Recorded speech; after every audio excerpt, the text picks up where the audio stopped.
Jadi untuk tayamum ini sendiri sebagai ganti ya, sebagai ganti di mana kita tidak menemukan air atau tidak bisa mempergunakan air, atau tayamum ini sebagai ganti ketika ada air kita mampu untuk menggunakan tapi jumlah airnya terbatas sehingga kita tidak bisa mempergunakan air tersebut atau airnya tidak cukup. Suatu ketika Rasulullah SAW dilaporkan oleh seorang sahabat, atau seorang sahabat lapor kepada Nabi SAW mengenai kejadian yang menimpa sahabat yang lain, di mana ada sariyah waktu itu atau pasukan yang diutus oleh Nabi SAW untuk perang. Pasukan tersebut berperang di tengah musim yang sangat dingin sekali. Ada seorang sahabat yang terluka cukup parah, terkena sabetan pedang dan lain-lain, terluka cukup parah. Pada malam hari ketika ia tertidur, ia junub. Kemudian bertanya kepada sahabat yang lain, apa yang harus aku lakukan? Kata sahabat yang lain, kalau kamu junub harus mandi dong. Padahal dalam keadaan sangat dingin sekali. Dan dalam keadaan sahabat tersebut terluka. Karena sahabat tersebut memaksakan diri untuk mandi, akhirnya apa? Sahabat tersebut meninggal karena memaksakan diri untuk mandi. Sampaikan kepada Nabi SAW, kemudian Nabi SAW marah waktu itu dan mengatakan bahwasanya qataltumuhu wallahu qatalakum. Sebuah ungkapan yang menunjukkan betapa beliau marah karena tidak bertanya terlebih dahulu. Karena mengambil sesuatu yang tidak bisa dipertanggungjawaban hukumnya. Jadi kalau tidak tahu lebih baik bertanya terlebih dahulu, apalagi ini menyangkut masalah keselamatan. Inilah kita ketahui bahwasanya yang namanya tayamum ini merupakan suatu kemudahan yang Allah berikan kepada kita untuk bagaimana kita bisa tetap bersuci dalam keadaan kita tidak mempunyai air di sana. Ini suatu kemudahan yang Allah berikan bagi siapa saja yang batal. Bahkan bukan cuma hadas kecil ya, awla mastumun nisa, untuk hadas besar pun ketika kita tidak mampu untuk mandi wajib, maka diperbolehkan untuk bertayamum.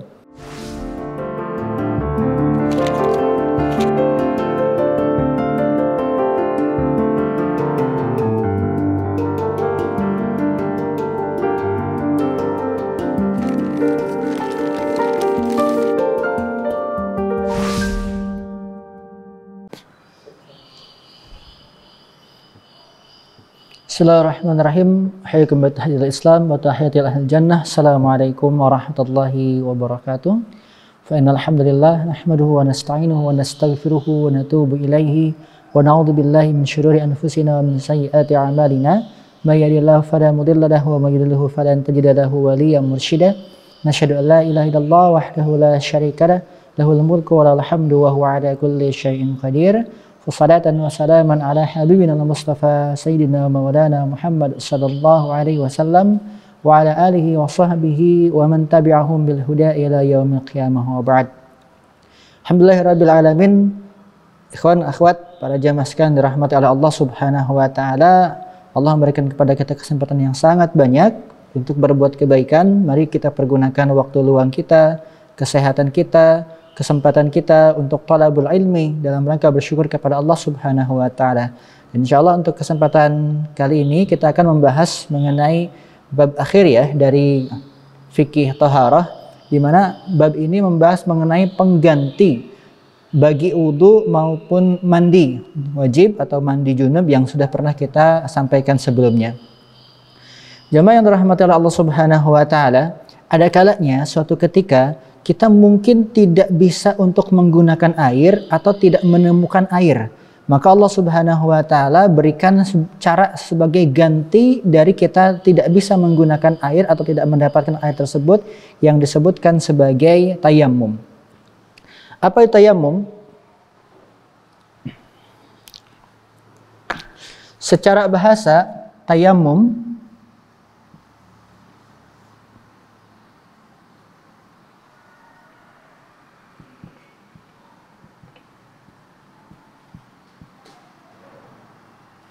adalah al-qasdu,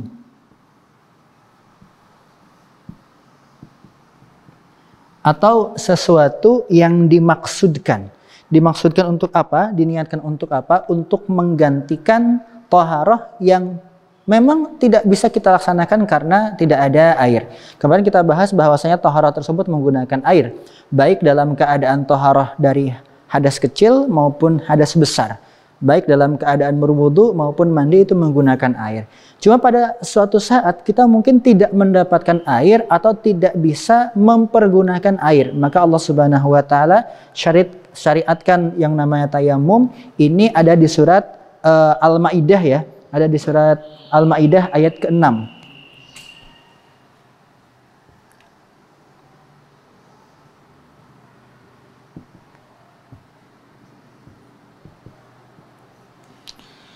Di mana Allah Subhanahu firman, "A'udzubillahi minasyaitonir rajim. Bismillahirrahmanirrahim. Wa in kuntum marada ala safarin wa lam tajidu in kuntum marada ala safarin aw jaa ahadun minkum minal ghaiti aw lamastumun nisa wa lam tajidu ma'an fatayammamu sa'idan thayyiba." Ketika misalkan kita ini sakit atau dalam keadaan perjalanan, atau kita ini setelah buang air kecil, awla mastumun nisa, maksud lamastumun nisa adalah berhubungan suami istri gitu ya. Kemudian apa? Falam tajidu ma'an, kemudian kita tidak menemukan air untuk bersuci, untuk taharah, maka bagaimana? Fatayammamu sa'idan thayyiban, maka bertayamumlah dengan sa'idan thayyiban. Apa itu sa'id? Sa'id itu adalah segala bentuk permukaan tanah yang bersih atau bentuk permukaan bumi yang bersih, thayyiban. Jadi bukan permukaan atau permukaan bumi atau tanah atau segala yang atas bumi yang kotor, yang najis, tidak, tapi yang bersih, yang suci. Dan itu bisa dijadikan sebagai media untuk bertayamum. Jamaah yang dirahmati Allah Subhanahu wa taala, tayamum ini Allah Subhanahu wa taala syariatkan sebagai bentuk kemudahan. Dalam hadis riwayat Amr bin Yasir, suatu ketika Rasulullah SAW mengutusnya untuk suatu urusan, kemudian ketika dalam perjalanan atau ketika dalam urusan tersebut Amr bin Yasir junub, kemudian tidak menemukan air, maka Amr bin Yasir guling-guling di pasir sebagai ganti dari mandi wajib. Disampaikan tersebut kepada Nabi Shallallahu Alaihi Wasallam, maka kata Rasulullah Alaihi Wasallam, cukuplah kamu melakukan seperti ini. Nah, dipraktekanlah caranya tayamum. Nanti akan kita bahas mengenai cara bertayamum. Sekarang, apa yang menyebabkan seseorang itu boleh bertayamum? Karena ini merupakan suatu pengganti dari wudhu maupun dari mandi, maka ada sebab seseorang diperbolehkan untuk bertayamum. Artinya dia tidak bisa wudhu, dia tidak bisa mandi, tapi karena sholat harus ada toharah di sana, maka Allah syariatkan tayamum sebagai penggantinya. Syaratnya apa saja?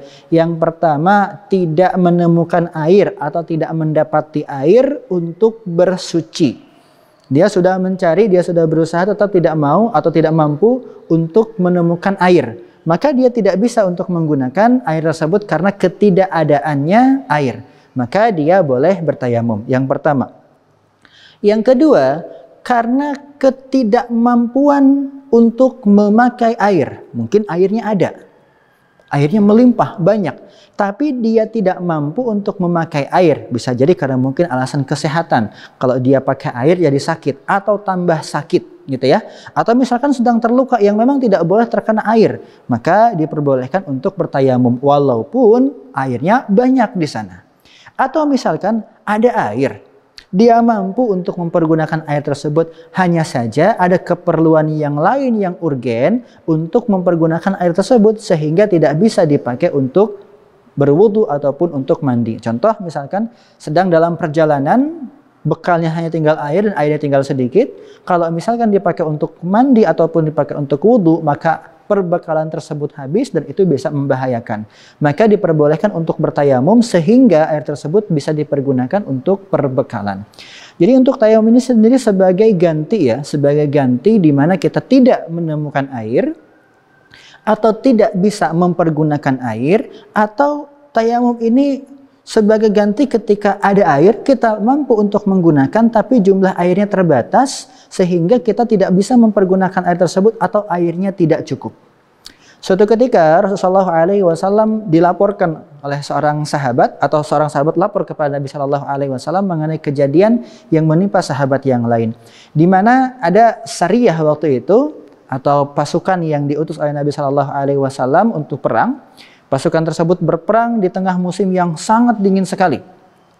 Ada seorang sahabat yang terluka cukup parah. terkena sabetan pedang dan lain-lain, terkena luka parah. Pada malam hari ketika ia tertidur, ia junub. Kemudian bertanya kepada sahabat yang lain, apa yang harus aku lakukan?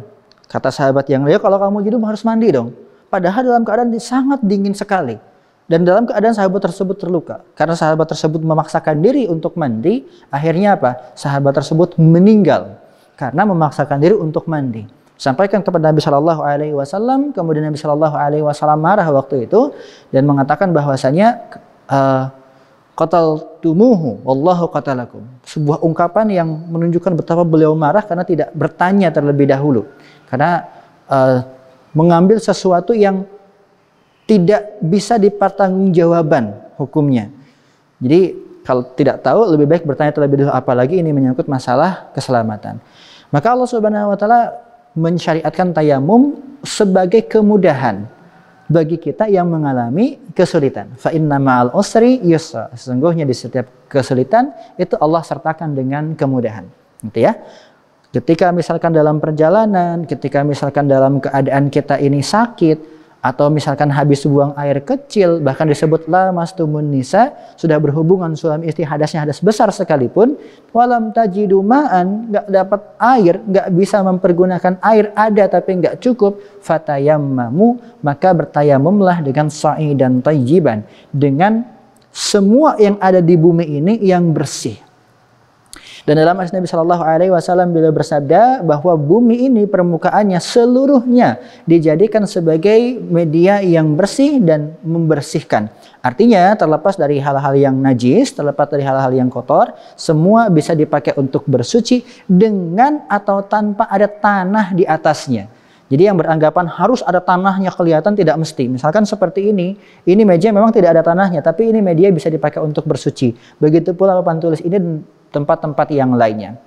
Contoh misalkan ketika kita berada dalam pesawat, ketika sedang bepergian jauh, yang dalam pesawat tersebut penumpangnya banyak, memang ada air di WC, misalkan WC pesawat, tapi itu tidak akan mencukupi ketika semuanya dipakai untuk berwudu, apalagi misalkan ada yang mandi. Atau misalkan tidak akan mencukupi karena memang air tersebut diperuntukkan untuk buang air. Maka di situ diperbolehkan kita untuk bertayamum. Walaupun kita tidak melihat tanah di sana, bersih gitu ya. Kita boleh bertayamum. Entah ke samping, ke depan kursi kita atau ke samping juga boleh gitu ya. Tidak perlu harus ke bawah atau harus mengusap alas kaki kita, tidak perlu. Jadi semua yang ada di atas muka bumi ini yang bersih boleh dipakai untuk bertayamum. Sekarang bagaimana cara untuk bertayamum? Gini, cara untuk bertayamum memang ada perbedaan cara ya, perbedaan pendapat berdasarkan hadis Nabi Shallallahu Alaihi Wasallam. Dalam hadis yang diriwayatkan tadi dari Amr bin Yasir, ketika Amr ini guling-guling di tanah, maksudnya untuk menggantikan mandi gitu, jadi mandinya mandi pasir. Kata Rasul nggak usah seperti itu. Gini loh caranya kata Rasul. Rasul Shallallahu Alaihi Wasallam dalam hadis ini menepukkan tangannya ke tanah atau ke pasir gitu ya, kemudian meniupnya. Jadi tidak ada kerikil-kerikil, tidak ada yang kasar-kasar gitu ya, sampai ditiup. Jadi ini menunjukkan tidak harus adanya tanah yang banyak, enggak gitu ya. Bahkan ditiup oleh Nabi Shallallahu Alaihi Wasallam. Kemudian bagaimana? Tentunya setelah berniat ya, kemudian beliau mengusapkan tangan kanannya dengan tangan kiri dan tangan kirinya dengan tangan kanan gitu ya. Kemudian mengusapkan ke wajah. Loh, bukan wajah dulu Ustaz, baru tangan. Dalam hadis itu seperti itu. Tangan dulu, baru wajah. Walaupun di riwayat yang lain ada juga wajah dulu, baru tangan. Disinilah para ulama berpendapat bahwasanya rukun tayamum itu dua.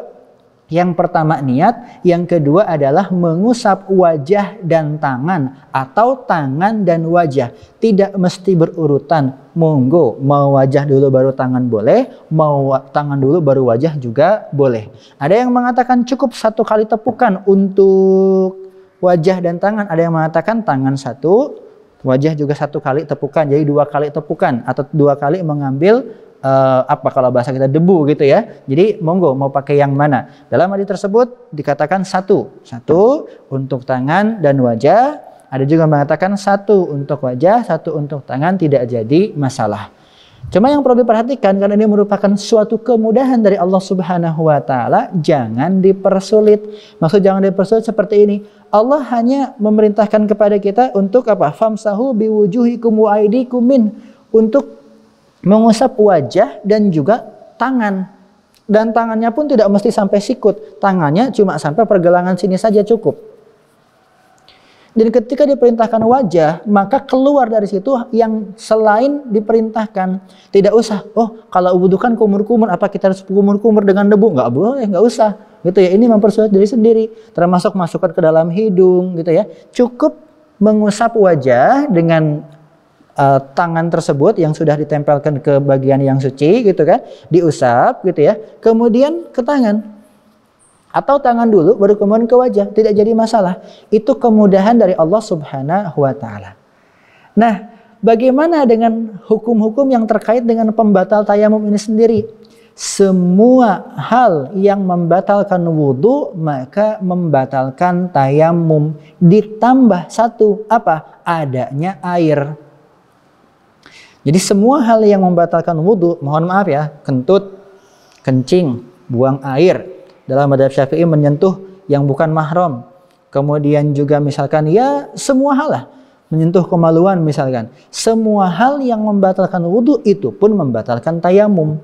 Oleh karena tayamum ini seperti wudhu, maka tayamum ini, ada anggapan tayamum sekali untuk sholat sekali katanya gitu. Enggak, jadi tayamum ini seperti wudhu. Dia boleh untuk sholat beberapa kali sholat dengan satu tayamum, dengan catatan dia tidak batal dari tayamumnya tersebut. Dan satu tambahan tadi adalah ketika dia menemukan air, maksud menemukan di sini bisa jadi menemukan air yang tadinya tidak ada, atau menemukan kekuatan untuk mempergunakan air yang tadinya tidak kuat atau tidak sanggup, atau menemukan kelebihan air yang bisa dipergunakan melebihi kebutuhannya, mampu untuk menggunakan air atau menemukan air, maka tayamumnya batal. Artinya ketika dia itu mau sholat lagi, maka dia harus berwudu. Karena kembali kepada hukum asal. Dari sinilah kita ketahui bahwasanya yang namanya tayamum ini merupakan suatu kemudahan yang Allah berikan kepada kita. Untuk bagaimana kita bisa tetap bersuci dalam keadaan kita tidak mempunyai air di sana. Ini suatu kemudahan yang Allah berikan bagi siapa saja yang batal. Bahkan bukan cuma hadas kecil ya. Awla mastumun nisa. Untuk hadas besar pun, ketika kita tidak mampu untuk mandi wajib, maka diperbolehkan untuk bertayamum.